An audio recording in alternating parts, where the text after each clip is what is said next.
Cockroach जनता party ने आज देश भर में प्रदर्शन का आह्वान किया। सरकार और सीजेपी के प्रतिनिधिमंडल के बीच बैठक भी पूरी हो चुकी है। सीजेपी लंबे समय से नीट पेपर लीक मामले और शिक्षा व्यवस्था में सुधार को लेकर आंदोलन कर रही है। संगठन दिल्ली के जंतर मंतर पर धरना दे रहा है। ये दिल्ली के जंतर मंतर की ही तस्वीरें हैं। रात के समय पीएम नरेंद्र मोदी ने एक वीडियो संदेश जारी कर पेपर लीक मामले में सख्त कार्रवाई करने का भरोसा दिलाया था, लेकिन सीजेपी ने पूरे देश भर में शांतिपूर्ण प्रदर्शन का आह्वान किया है। दिल्ली, मुंबई, पटना जैसे शहरों में छात्र लगातार प्रदर्शन कर रहे हैं। आंदोलन की मुख्य मांग अब शिक्षा मंत्री धर्मेंद्र प्रधान का इस्तीफा है। दिल्ली के कॉन्स्टिट्यूशन क्लब में सीजेपी के डेलीगेशन ने सरकार के प्रतिनिधिमंडल से मुलाकात की। सीजेपी का दावा है कि 10 मिनट तक ये बैठक चली और कुछ मांगों को लेकर सकारात्मकता भी दिखी है, पॉजिटिव साइंस दिखे हैं। दिल्ली में नीट पेपर लीक और छात्रों पर हुए लाठीचार्ज के विरोध की गूंज अब जयपुर तक पहुंच गई है। कैसे, बताते हैं आपको। बड़ी संख्या में प्रतियोगी परीक्षाओं की तैयारी कर रहे छात्र और युवा जवाहर सर्किल स्थित पत्रिका गेट पर जुटे। छात्र यहां बैनर लेकर पहुंचे और उन्होंने सरकार के खिलाफ जमकर नारेबाजी की। छात्रों ने धर्मेंद्र प्रधान से इस्तीफा मांगने के साथ साथ पेपर लीक पर सख्त कार्रवाई की मांग की है। आज पत्रिका गेट पर प्रदर्शन का दूसरा दिन है। इधर केरल के तिरुवनंतपुरम में पीएससी परीक्षा में कथित अनियमितताओं को लेकर भारतीय जनता युवा मोर्चा ने तिरुवनंतपुरम में मुख्यमंत्री के आधिकारिक आवास क्लिफ हाउस के बाहर केरल लोक सेवा आयोग परीक्षाओं में कथित अनियमितताओं को लेकर जोरदार प्रदर्शन किया। इस विरोध प्रदर्शन के दौरान कार्यकर्ताओं ने राज्य सरकार के खिलाफ नारेबाजी की और पारदर्शी जांच की मांग की।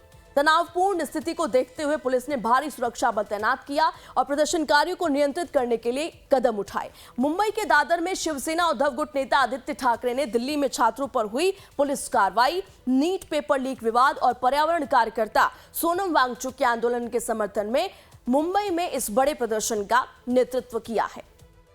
आदित्य ठाकरे ने साफ किया है कि यह किसी एक राजनीतिक दल का कार्यक्रम नहीं है। इसमें किसी भी पार्टी के झंडे का इस्तेमाल नहीं किया जा रहा, बल्कि प्रदर्शनकारी केवल तिरंगा हाथ में लेकर शामिल हो रहे हैं। दिल्ली के जंतर मंतर पर शांतिपूर्ण प्रदर्शन कर रहे छात्रों पर हुए लाठीचार्ज का विरोध करना, नीट परीक्षा धांधली की जवाबदेही तय करना और केंद्रीय शिक्षा मंत्री धर्मेंद्र प्रधान के इस्तीफे की मांग करना है।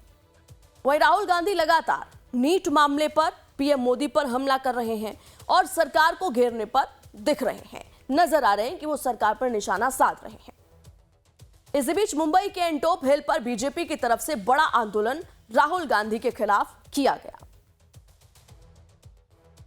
इस वक्त देखिए, मैं मुंबई में इस वक्त राहुल गांधी के खिलाफ जो भाजपा के कार्यकर्ता और नेता हैं वो इस समय आंदोलन कर रहे हैं और राहुल गांधी को सियासत करने का आरोप लगा रहे हैं। इस वक्त कुछ हमारे साथ भाजपा के एमएलए मौजूद हैं, उनसे बात करेंगे। सर ये जो आंदोलन कर रहे हैं, क्या कह रहे हैं? राहुल गांधी का विरोध क्यों कर रहे हैं? राहुल गांधी एक देशद्रोही है।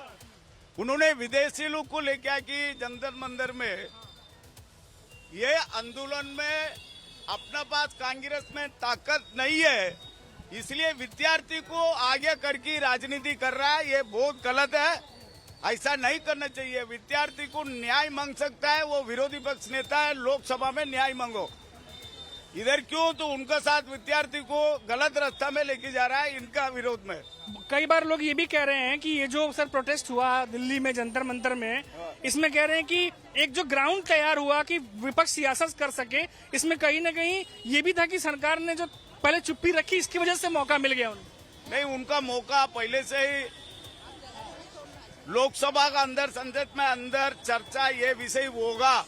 लोकसभा शुरुआत होने का पहले ही सब पंतप्रधान साहब का वाक्य है, चर्चा करो। उनको न्याय मांगने के लिए तुम विरोधी पक्ष नेता है, लोकसभा का अंदर बात करो। तो स्टूडेंट को आगे करके राजनीति करना गलत है, करना नहीं है। अभी स्टूडेंट को आगे लेके गया, विदेशी लोग को भी लेके आके छोड़ रहा है। वो बोल रहा है अंदर कोई अल्लाह अल्लाह बोल रहा है, कोई बोल रहा है देश को बांग्लादेश बनाएंगे, कोई बोल रहा है देश को चीन बनाएंगे। हाँ, मुंबई के छत्रपति शिवाजी मैदान में आज हजारों की तादाद में युवा उतरे और धर्मेंद्र प्रधान के इस्तीफे से कम कुछ नहीं की मांग की। स्टूडेंट्स में भारी आक्रोश दिखा कि इतना कुछ होने पर भी इस्तीफा नहीं लिया गया और जिद पर अड़े हैं कि अगर नहीं हुआ तो आंदोलन रुकने वाला नहीं है, चाहे फास्ट ट्रैक कोर्ट में केस चले या कुछ और, पहले इस्तीफा देना होगा। कई विकलांग भी इस आंदोलन में पहुंचे। मुंबई के अलग अलग जगहों से लोग इकट्ठा हो रहे हैं।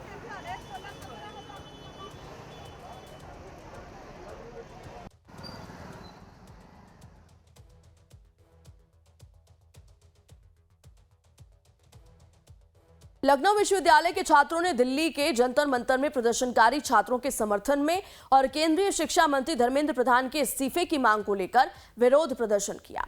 प्रदर्शन करने वाले छात्रों को पुलिस ने हिरासत में लेने की कार्रवाई की। दिल्ली के जंतर मंतर पर प्रदर्शनकारी छात्रों के समर्थन में अब लखनऊ विश्वविद्यालय के छात्र भी सड़क पर उतर आए हैं। प्रदर्शनकारी छात्रों का आरोप है कि दिल्ली में छात्रों पर लाठीचार्ज किया गया, जिसकी निष्पक्ष जांच हो और जिम्मेदार लोगों के खिलाफ सख्त कार्रवाई की जाए। छात्रों का कहना है कि उनका प्रदर्शन पूरी तरह शांतिपूर्ण है और वो छात्र हितों की आवाज उठा रहे हैं।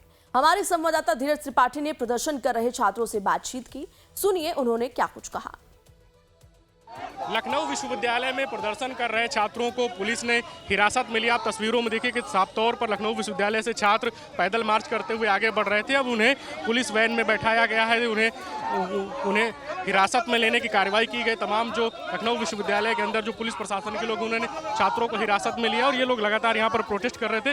दिल्ली में जिस प्रकार जंतर मंतर पर छात्रों के साथ बर्बरतापूर्ण लाठीचार्ज हुआ, उसके विरोध में और छात्रों के समर्थन में लखनऊ विश्वविद्यालय के छात्र प्रोटेस्ट कर रहे थे। आप तस्वीरों में देखिए कि किस प्रकार से जो प्रदर्शन कर रहे हैं और यहाँ पर लखनऊ विश्वविद्यालय के छात्रों को हिरासत में लिया गया है और लगातार जो छात्र हैं वो नारेबाजी करते हुए नजर आ रहे हैं। लखनऊ विश्वविद्यालय के हिरासत में लेने की जो कार्रवाई है वो की गई है। अब तस्वीरों में देखिए कुछ और छात्र हैं, आपके कुछ सहयोगी उन्हें हिरासत में लिया गया, क्या कहना चाहिए? ये जो गए हैं वो फिलहाल हमारे मित्र हैं आयुष पाठक जी, हम उनके सहयोग में आए थे। फिलहाल हम किसी पार्टी से या फिर किसी संगठन को वो सपोर्ट नहीं करते हैं। बाकी मानना ये है कि मोदी जी का ये कि उन्होंने बहुत लेट जो भी अब जो उन्होंने कदम उठाया है वो काफ़ी लेट उठाया है। उन्हें ये चीज़ पहले करनी चाहिए थी जो उन्होंने अब किया है। इतना सब कुछ होने के बाद बच्चों को बहुत मारा गया, पीटा गया, इतने गलत कदम उठाए गए। पर अगर मोदी जी और धर्मेंद्र प्रधान की इस्तीफ़ा देने से अगर कुछ हो सकता है तो वो ज़रूर दें, क्योंकि यहाँ एक बच्चे की बात नहीं है, यहाँ सब सारे छात्रों की बात है। लेकिन अगर उनके में क्षमता है कि अगर वो बिना इस्तीफा दिए ये सब चीज़ों का सॉल्यूशन कर सकते हैं, अभी से देर आए दुरुस्त आए, आपने सुना होगा। तो अगर वो क्षमता है उनमें, अगर वो कर सकते हैं तो ज़रूर करें। बाकी हम भाजपा सपोर्टर भी हैं। लखनऊ विश्वविद्यालय के छात्रों ने प्रदर्शन किया। लखनऊ पुलिस ने छात्रों को हिरासत में लिया है और यहाँ पर जो प्रदर्शन कर रहे छात्र उन्हें हिरासत में लेके पुलिस वैन में बैठाने की कार्यवाही, काफ़ी संख्या में जो पुलिस प्रशासन के लोग हैं उनका डिप्लॉयमेंट किया गया था कि जो प्रोटेस्टकारी हैं उन्हें हिरासत में लिया जा सके, जो प्रोटेस्ट है वो ज़्यादा दूर तक न पहुँच पाए। कुछ और जो स्टूडेंट्स हैं उनसे बात करेंगे। आज आप लोगों के साथियों को हिरासत में लिया गया है, क्या मांग है आगे की आप लोगों की रणनीति, खास करके जो दिल्ली में जिस प्रकार से जंतर मंतर में छात्रों के प्रदर्शन के दौरान हुआ? हमारी यही मांग है कि मेरा एजुकेशन सिस्टम में सुधार और न मैं प्रधान प्रधान का इस्तीफा चाहिए, न नरेंद्र मोदी का, न अमित शाह का, किसी का मैं इस्तीफा नहीं चाहिए। सरकार चाहे जो है कोई ना कोई खाएगा ही, लेकिन ये है कि एजुकेशन में हमें बदलाव चाहिए, सुधार चाहिए और मतलब एक व्यवस्था अच्छी होनी चाहिए। हमें किसी का इस्तीफा नहीं चाहिए। मैं खुद ही बीजेपी का सपोर्टर हूँ और जो पुलिस वालों के और साथ मैं किसी का मतलब लड़ाई झगड़ा कर रहे हैं, ये बहुत गलत बात है। वो भी किसी के पिता हैं, वो भी किसी के भाई हैं। ऐसे आप किसी को भी मारेंगे तो वो उनको भी बुरा लगेगा, उनके बच्चे। ये लखनऊ विश्वविद्यालय के तमाम छात्र हैं, कुछ बीजेपी के भी सपोर्टर हैं, जिनका कहना है कि हमें इस्तीफा नहीं चाहिए, लेकिन शिक्षा व्यवस्था में व्यापक स्तर पर सुधार की जरूरत है और जिन लोगों ने छात्रों पर लाठीचार्ज की उनके खिलाफ भी कार्रवाई आवश्यक है। कांग्रेस जनता पार्टी ने आज पटना बंद का आह्वान भी किया। सोशल मीडिया के जरिए चेतावनी दी जा रही है। एहतियातन पटना के सभी संवेदनशील जगहों पर सुरक्षा बढ़ाई गई है। पटना के गांधी मैदान, डाक बंगला चौराहा, विधानसभा, बीजेपी दफ्तर और मुख्यमंत्री आवास की सुरक्षा बढ़ाई गई है। बिहार पुलिस के अलावा अर्धसैनिक बलों की भी तैनाती की गई है। नीट पेपर लीक मामले को लेकर समूचे देश भर में आंदोलन चल रहा है और बिहार की राजधानी पटना में पिछले 2 दिनों से लगातार तनाव की स्थिति है। पूरे शहर में सुरक्षा की बंदोबस्ती कर दी गई है, चाहे वो डाक बंगला चौराहा हो, जेपी गोलंबर हो या फिर मुख्यमंत्री आवास और विधानसभा, सभी जगह पे सुरक्षा बढ़ाई गई है, अलर्ट पर है। और आज जब सोशल मीडिया पर कांग्रेस जनता पार्टी ने आह्वान किया है कि आज के दिन वो पटना बंद रखेगा, इसको लेकर एहतियातन देखिए किस तरीके से जेपी गोलंबर के पास गांधी मैदान में किस तरीके से पुलिस की यहां पर एक बड़ी सुरक्षा बढ़ाई गई है। हम तस्वीरें आपको दिखा रहे हैं पटना के गांधी मैदान की। यहां पर पुलिस फोर्स यहां उतारी गई है। इसके अलावा बिहार पुलिस के अलावा रैपिड एक्शन फोर्स भी यहां उतारे गए हैं, सीआरपीएफ के जवान भी हैं और पूरे गांधी मैदान से लेकर डाक बंगला चौराहा, तमाम जो चौक चौराहे हैं वहां पे सुरक्षा बढ़ाई गई है। मकसद यह है कि किसी भी तरह से जो आंदोलनकारी है, जो प्रदर्शनकारी है, वो कुछ भी अप्रिय घटना ना कर सके, क्योंकि 2 दिन पहले जिस तरीके से पटना पूरी तरीके से तबाह हुआ। तो और अब इस बीच एक बड़ी खबर, मंडी हाउस मेट्रो स्टेशन का एंट्री गेट खोल दिया गया है। सेंट्रल सेक्रेटेरिएट मेट्रो स्टेशन का भी गेट खुला है। बाकी 16 स्टेशंस अब भी बंद है। जी हां, मेट्रो रूट से जुड़ा ये इस वक्त का बड़ा अपडेट। मंडी हाउस मेट्रो स्टेशन के एंट्री गेट को खोल दिया गया है। इसके अलावा सेंट्रल सेक्रेटेरिएट मेट्रो स्टेशन का भी गेट खुला है। बाकी के जो 16 स्टेशन जो सुबह से बंद हैं वो अब भी बंद बताए जा रहे हैं। ये इस वक्त जानकारी सामने आ रही है। मंडी हाउस मेट्रो स्टेशन का एंट्री गेट खोल दिया गया है। साथ ही साथ सेंट्रल सेक्रेटेरिएट मेट्रो स्टेशन का भी गेट जो है वो खुल चुका है। ये जाहिर तौर पर यात्रियों के लिए, जो मेट्रो के पैसेंजर्स हैं, उनके लिए राहत भरी खबर जरूर होगी, क्योंकि स्टेशंस तो बंद है लेकिन इसकी वजह से वो लोग जो मेट्रो की जर्नी करते हैं, मेट्रो से ट्रेवल करते हैं, उनको काफी दिक्कतों का सामना करना पड़ रहा है।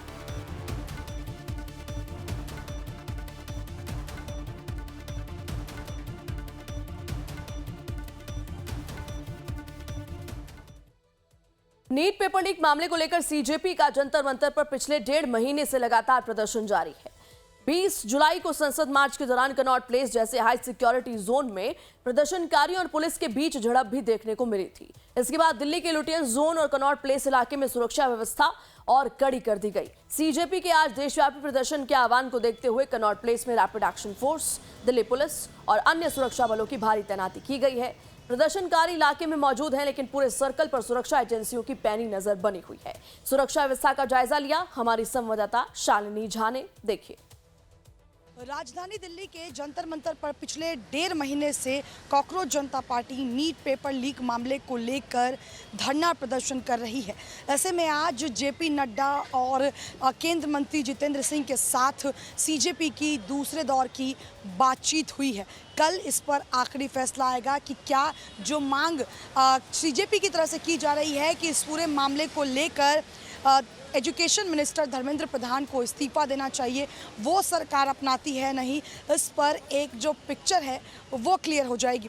लेकिन उससे पहले अगर आप राजधानी दिल्ली की बात करें तो जिस तरीके से 20 जुलाई से संसद चलो मार्च निकाला गया था सीजेपी की तरफ से, उस दिन के बाद से लगातार कुछ ऐसी तस्वीरें सामने आई जहां पर उपद्रवियों ने जो पुलिस फोर्सेस थी और सुरक्षा बल थे उन पर जो है वो कहीं ना कहीं जो है वो हमला किया था, जिसके बाद पुलिस की तरफ से लाठीचार्ज की गई थी। और अगर आप बात कनॉट प्लेस की करें तो 20 जुलाई के ठीक एक दिन बाद यानी 21 जुलाई को देर रात यहाँ पर रैपिड एक्शन फोर्स के साथ जो यहाँ पर समर्थक थे सीजेपी के, जो प्रोटेस्टर्स थे, उन्होंने हमला किया, जिसके बाद एक बार फिर से राजधानी दिल्ली में हालात बदलने लगे। अब आलम यह है कि सिक्योरिटी को देखते हुए पहले तो डीएमआरसी ने 2 दिन से लगातार 16 स्टेशन को बंद किया और आज 17 मेट्रो स्टेशन। सीजेपी के देशव्यापी प्रदर्शन का असर देखने को हर जगह मिल रहा है और इसी चलते डीयू और जेएनयू ने भी एडवाइजरी जारी की है। ये डीयू की एडवाइजरी है जिसमें कहा गया है कि प्रिय स्टूडेंट्स और फैकल्टी, आपकी सेफ्टी हमारे लिए मायने रखती है। नई दिल्ली के जंतर मंतर पर कोई भी गैर कानूनी जमावड़ा या प्रदर्शन जो माननीय सुप्रीम कोर्ट ऑफ इंडिया के निर्देशों के अनुसार सख्ती से रेगुलेट किया जाता है, उस पर कानूनी कार्रवाई हो सकती है। ऐसी एक्टिविटीज स्टूडेंट्स की पर्सनल सेफ्टी के लिए भी गंभीर खतरा पैदा कर सकती है और उनकी एकेडमिक प्रोग्रेस और प्रोफेशनल मौकों पर काफी असर डाल सकती है। इसलिए सभी स्टूडेंट से अपील है कि वो जंतर मंतर से दूर रहें और अपनी सेफ्टी और कानून का पालन करने को प्राथमिकता दें। वहीं जेएनयू के पोस्ट में कहा गया है कि जेएनयू की एपिस्टेमिक कम्युनिटी के सभी स्टेक होल्डर्स को सलाह दी जाती है कि वो जिम्मेदारी से काम करें और अपनी पर्सनल सेफ्टी को प्रायोरिटी दें। पब्लिक डेमोन्स्ट्रेशन पर भारत के माननीय सुप्रीम कोर्ट के निर्देशों के अनुसार आपसे रिक्वेस्ट है कि आप नई दिल्ली में जंतर मंतर पर या उसके आसपास होने वाली गैदरिंग में हिस्सा लेने या जाने से बचें। कृपया सोशल मीडिया पर जिम्मेदारी से काम करें। उल्लंघन करने पर लागू कानूनों के तहत कानूनी नतीजे हो सकते हैं और यूनिवर्सिटी के कोड ऑफ कंडक्ट के तहत डिसिप्लिनरी एक्शन भी हो सकता है। इसी को लेकर राहुल गांधी ने भी पोस्ट कर प्रतिक्रिया दी है। स्टूडेंट्स को उनके डेमोक्रेटिक अधिकारों का इस्तेमाल करने पर धमकाने की तुम्हारी हिम्मत कैसे हुई, ये लिखा है राहुल गांधी ने। आगे वो लिखते हैं कि याद रखिए, समय आने पर आपको ही जिम्मेदार ठहराया जाएगा।